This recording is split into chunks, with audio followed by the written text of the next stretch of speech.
A platform for cooperation or division? The G20 summit has now wrapped up in Osaka, and Japan's Prime Minister says consensus has been reached on some issues. But in an increasingly divided world, can global powers find common ground? And if so, how? This is Inside Story.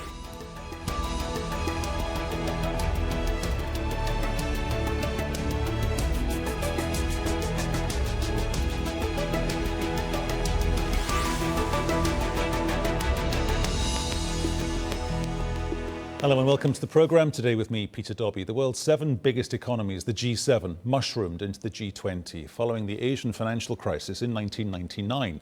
The G20 summit is the world's biggest annual gathering of world leaders, second only to the UN General Assembly. This year's G20 in Japan had a different focus.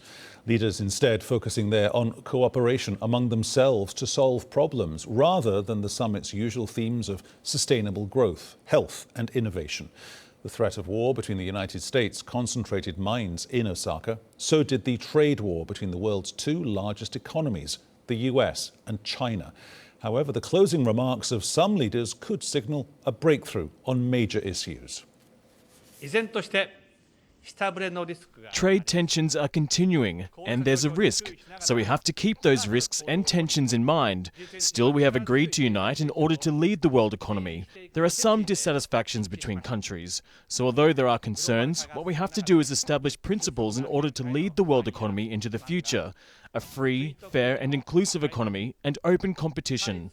Those principles have been affirmed by the leaders at this G20 meeting. Basically, we agreed today that we were going to continue the negotiation, which I ended a while back, and we're going to continue the negotiation. We agreed that I would not be putting tariffs on the $325 billion that I would have the ability to put on if I wanted. We're fairly advanced, depending on where you want to look at and where you want to start. Pretty advanced. Our actions regarding our partners will always be tit for tat. We will treat them in the same way they treat us. I would like everyone to remember this.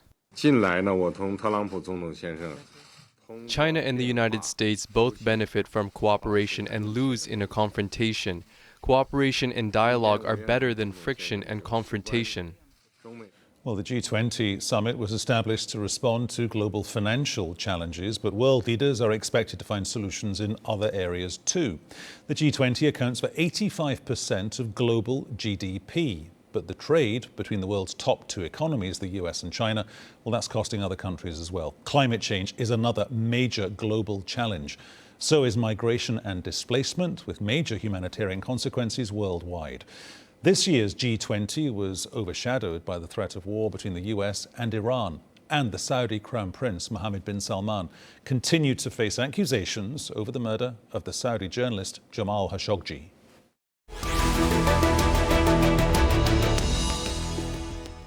Okay, there we are. Here we go. Let's bring in the panel today. Joining us from Kyoto, Nancy Snow. She's the Pax Mundi Professor of Public Diplomacy at Kyoto University of Foreign Studies.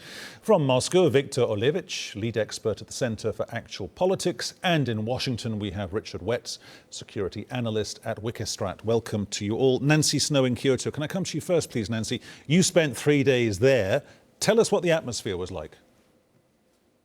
Well, the atmosphere for the leaders, it looked like there were a lot of meetings, but for most of the people of Osaka, they were highly inconvenienced. There were a lot of streets shut down, schools were closed. It was somewhat of even a ghost town around the International Exhibition Center, what is called Intex. And I really went there looking to talk to the people. I thought there would be some protests or people there to really comment, and it seemed like people were going about their business but not really too concerned or intrigued at all by the G20 other than the inconvenience of it. Richard Wetz in Washington. Can the G20 ever genuinely come up with a real across-the-board common message on all the issues? Certainly not all the issues, but on some it can.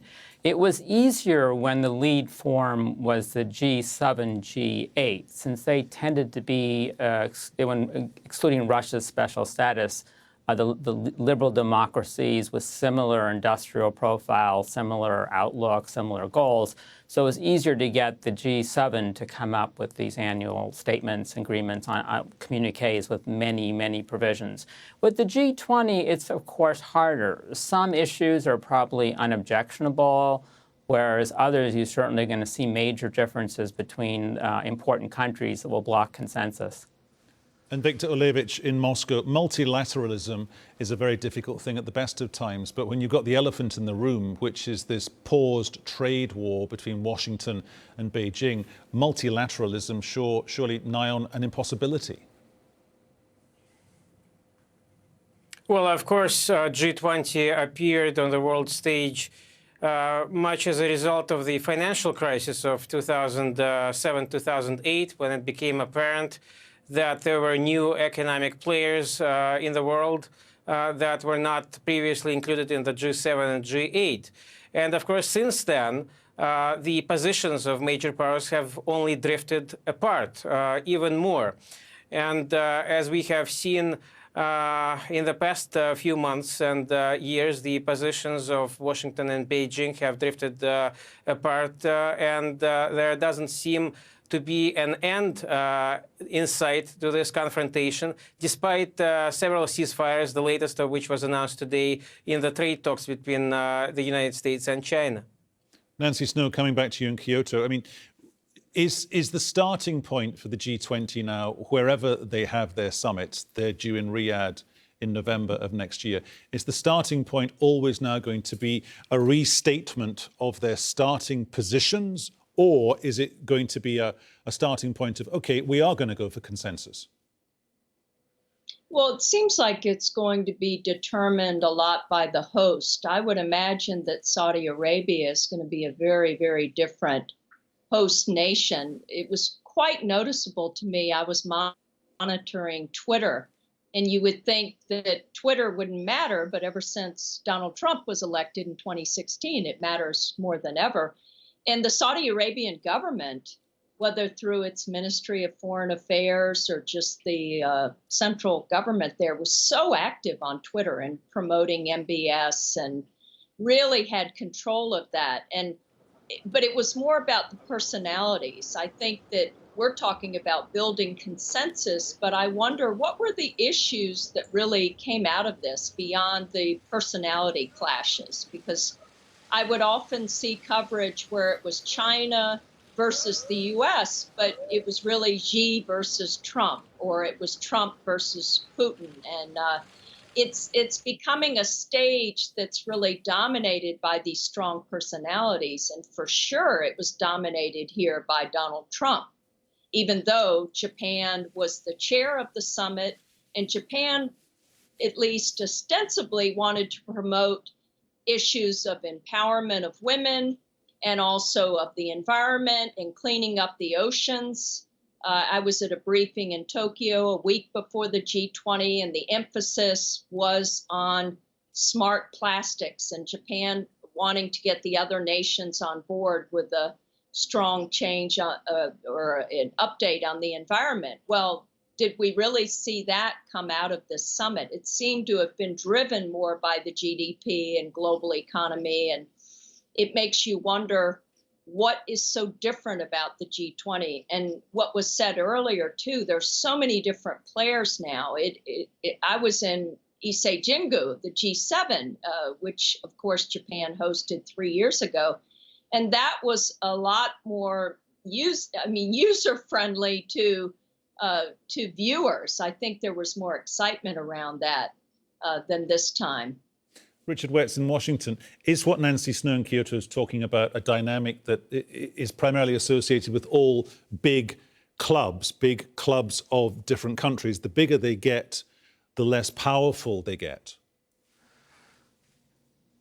Well, I suppose you could say that as a general rule with obvious exceptions. The thing is, the G7 was special in some ways. And at various times, it almost asserted itself as the global leader of the world economy, almost trying to usurp some functions from the UN, because it also dealt with security issues. It had a major role in helping remove chemical weapons from Russia. And it had, there were a series of intense subgroups. It was just a much more elaborate structure.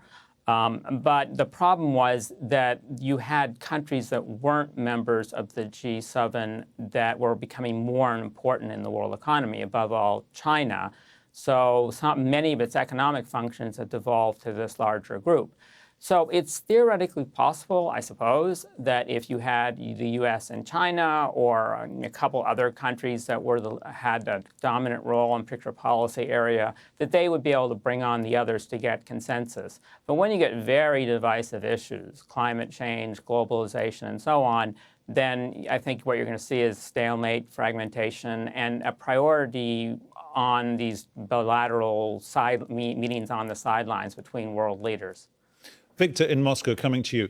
We had this three-way relationship between Donald Trump, Vladimir Putin, and the Saudi Crown Prince Mohammed bin Salman. On the face of it, those three men get on very, very well with each other. What does Vladimir Putin get out of that relationship? Point number one. And point number two, what are those three countries in agreement on? If they're not in agreement on trade, if they're not in agreement on conflict in the Middle East, where is the common ground? Well, of course, the relationship between the United States and Russia on the one hand, and the relationship between Washington and Riyadh on the other hand, have to be looked at in different perspectives, since Saudi Arabia has been an ally of the United States and the United Kingdom since its founding. And of course, since Donald Trump has been an outspoken proponent of realist foreign policy, somebody who has not been very keen on moral grandstanding, he is okay with essentially letting the Saudis go with the killing of Jamal Khashoggi, Washington Post journalist, who had been killed apparently in the Saudi consulate in Turkey last year. And of course, Trump sees that the economic and geopolitical benefits that the United States gets from its relationship with Riyadh far outweigh the moral considerations that could possibly affect the relationship between Washington and Saudi Arabia. Now, as far as Russia and the Russian-American relationship is concerned, there is really not much significant movement in Russian-American relations. They are, as they have been for the last several years, at a low point. Those that believe that G20 is a decision-making forum, could well be disappointed. But those that feel that G20 is a discussion forum for leaders of great powers can well be satisfied, since now leaders of the United States, Russia, China, Japan, other world powers have a venue where they can meet both bilaterally or multilaterally to discuss issues where they may not find agreement, but at the same time they could determine their position, clarify their positions, and perhaps reach some local issue agreements. So there have been no major agreements between Putin and Trump during their bilateral meeting in Osaka. But at the same time, the discussion itself between leaders of the great powers is a positive step. Okay, apart from, dare I say it, Mr. Trump asking Mr. Putin not to meddle in the next US presidential election, that's a whole different conversation, of course. Nancy Snow in Kyoto, unpack that for us, though. Victor says Donald Trump deploys realist foreign policy. What's the difference between realistic or realist foreign policy being an aspirational authoritarian US president and just being foreign policy irresponsible in a numbered set of characters on your Twitter feed at 6 a.m.? I'm not so sure if Trump is driven by realpolitik. You're taking me back to my international relations classroom now. I just see in terms of this Twitter-led diplomacy, it's rather chaotic, it's impulsive. We now may see President Trump possibly being the first American president to step into the DMZ. Who knows? He held his press conference and said that he would meet with Kim Jong-un. It's personality driven, as I was saying earlier. And I think the optics of this meeting, even if it's discussion oriented and there are a lot of non-enforceable agreements, was really intriguing when you saw the U.S. delegation. It's the branding of the Trump regime in many respects. I personally found it rather off-putting to see Ivanka Trump and Jared Kushner in tow right behind the elected president of the United States. Whatever you think of Trump, he is holding the office of the White House. He is commander-in-chief. But these two are under scrutiny in the United States, and they are increasingly under very negative scrutiny. And I think as an American living abroad, many of us are really concerned with the image and the diminishing return in credibility and also in the so-called soft power of the United States globally. So whether it's the Twitter feed or the personality or the branding, we're missing the grander picture here, which is not only the depletion of our oceans with more plastics than fish, according to the UN by 2050, but also the world's majorities who are really not here. There are some nice dinners and gatherings, but it's certainly not battle in Seattle. I mean, I'm just wondering where people are going with their frustration or with their questioning of globalization.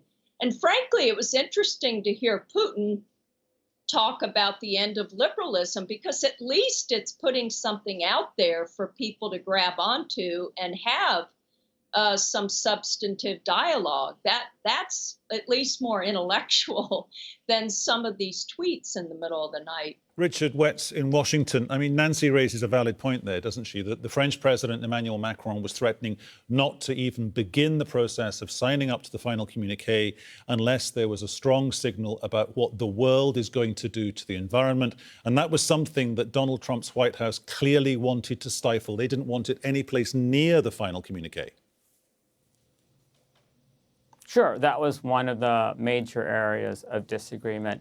But I think that Nancy really focused on really the key issue, that you see division among the world, both within countries and inside them, over this question of globalization.